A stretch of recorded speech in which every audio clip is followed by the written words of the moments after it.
Is there a motion to accept the minutes of the previous meeting?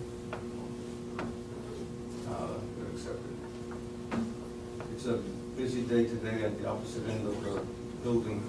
We've got the mayor's office conducting hearings on judicial nominees. So we have about 9 wannabe judges and their families in courtroom A, hanging out for a hearing on their appointments and taking cameras, and it looks like graduation and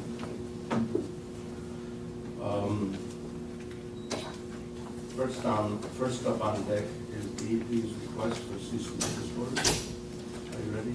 Yep. Yeah, okay. Yep.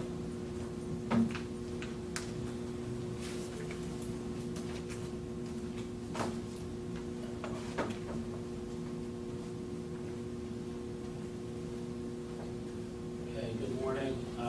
Russell Pecunes with the Bureau of Legal Affairs at the Department of Environmental Protection. This month, DEP is requesting 1 cease and desist order be issued under the sewer code. This is for JA, or maybe YA, I'm not sure, Restaurant Management LLC, which is at 550 Madison Avenue in Manhattan.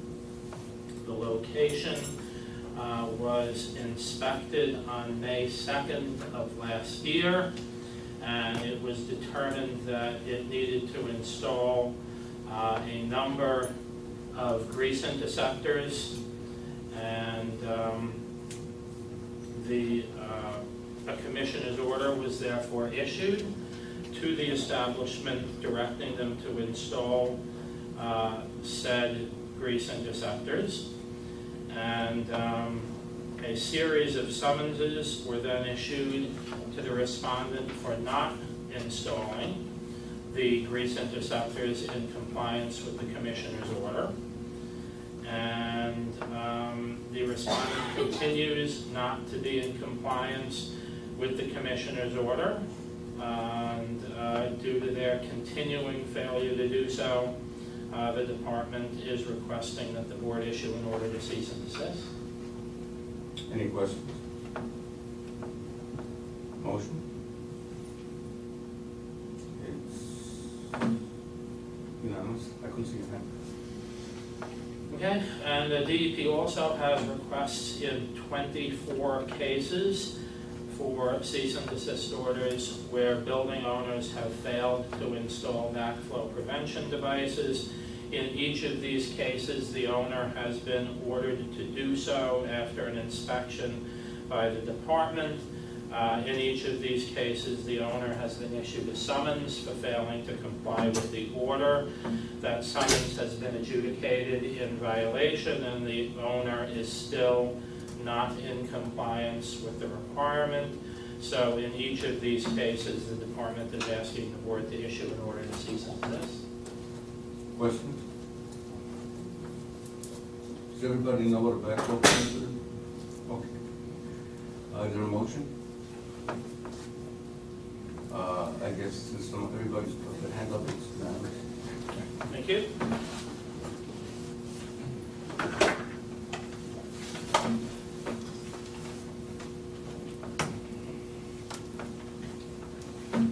Kelly Corso, could you please go down to these?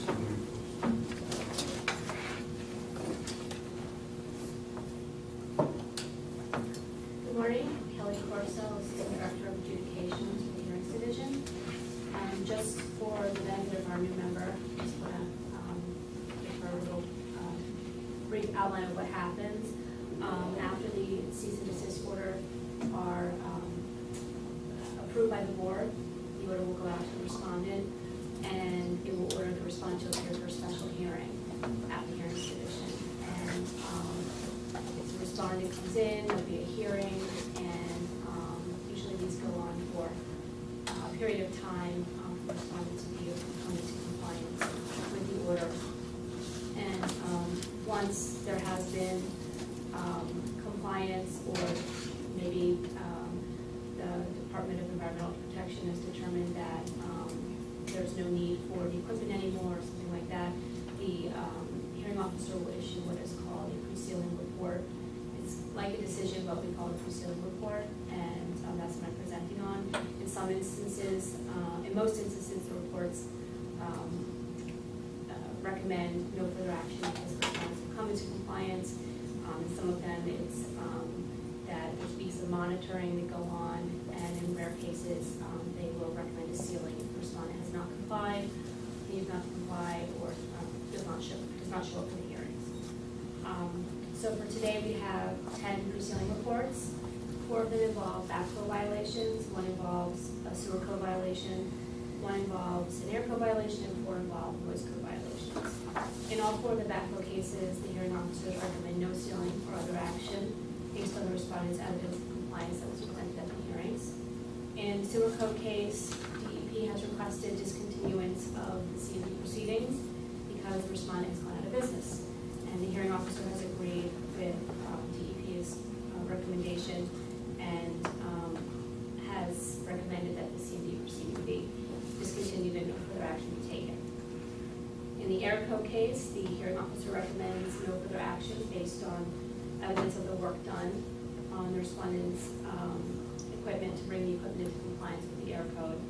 And finally, the 4 noise code cases, they involved air conditioning equipment, kitchen exhaust equipment, sound system equipment, and refrigeration equipment. And in all the cases, the respondents presented evidence that there was work done on the cited equipment to bring the equipment into compliance with the noise code. The hearing officers in all the cases agreed with DEP's recommendations that the equipment remain unsealed if DEP's initial re-inspections and further re-inspections for a period of 180 days show no further violations. That's all I have. Any questions? Is there a motion to accept the recommendation?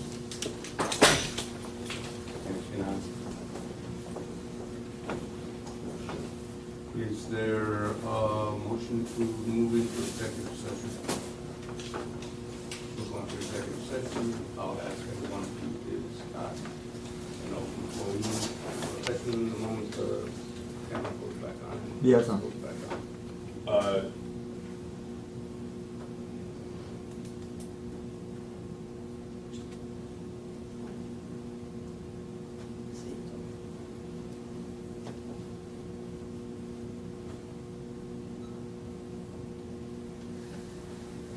By the way, the GPS in my car took me back here from Staten Island the other day by way of Bayonne.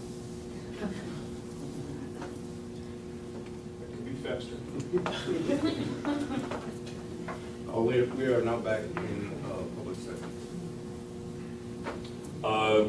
Sure. Thank you, Commissioner. Tom Spetner, citizen member. While we're in executive session, we were discussing 11 appeals that had been brought to the April 27th board for consideration regarding service of process. At the April 27th meeting, I had suggested that we receive a briefing memo discussing the legal issues regarding how to handle these 11 summonses.